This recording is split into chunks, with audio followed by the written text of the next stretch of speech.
నిర్మల్ జిల్లా లక్ష్మణచంద మండలంలోని రాచాపూర్ గ్రామంలో పెద్దమ్మ తల్లి ఆలయ 5వ వార్షికోత్సవాన్ని వైభవంగా నిర్వహించారు.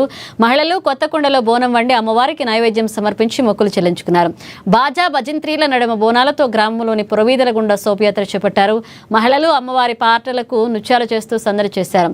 ఇదిలా ఉండగా రేపు గురువారం రోజున పెద్దమ్మ పెద్దిరాజుల కళ్యాణ మహోత్సవం జాతర నిర్వహించబడుతుందని గ్రామాభివృద్ధి కమిటీ సభ్యులు తెలిపారు. ఈ కార్యక్రమంలో పెద్ద సంఖ్యలో భక్తులు హాజరై అమ్మవారి కృపకు పాత్రలు కావాలని కోరారు.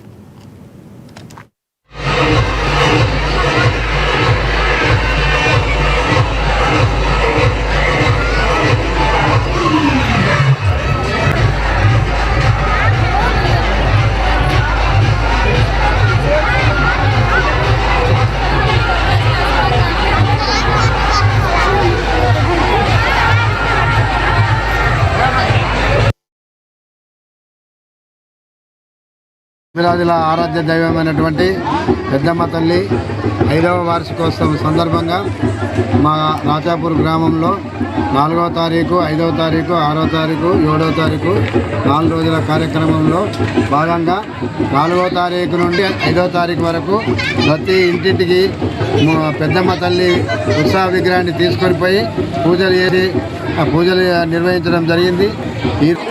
నిర్మల్ జిల్లా లక్ష్మణచంద మండలం రాచాపూర్ గ్రామము పెద్దమ్మ తల్లి 5వ వార్షికోత్సవం సందర్భంగా సోమవారం నుండి ఈ యొక్క పెద్దమ్మ తల్లి ఉత్సవాలు ప్రారంభమయ్యాయి. నిన్న మొన్న ఊరు తిరగడం జరిగింది. ఇవాళ పోచమ్మ తల్లికి మరియు పెద్దమ్మ తల్లికి బోనాలు సమర్పించడం జరిగింది. ఇటు ఉత్సవంలో భాగంగా బయలువారి నృత్యాలు ఆకట్టుకోవడం జరిగింది. దీనిలో భాగంగా భక్తులు పెద్ద సంఖ్యలో హాజరు కావడం జరిగింది. మరియు రేపు పెద్దిరాజు పెద్దమ్మ కళ్యాణ మహోత్సవం ఉంటుంది. కావున దీనికి కూడా భక్తులు అధిక సంఖ్యలో హాజరై మన పెద్దమ్మ తల్లి పండుగను ఘనంగా జరుపుకో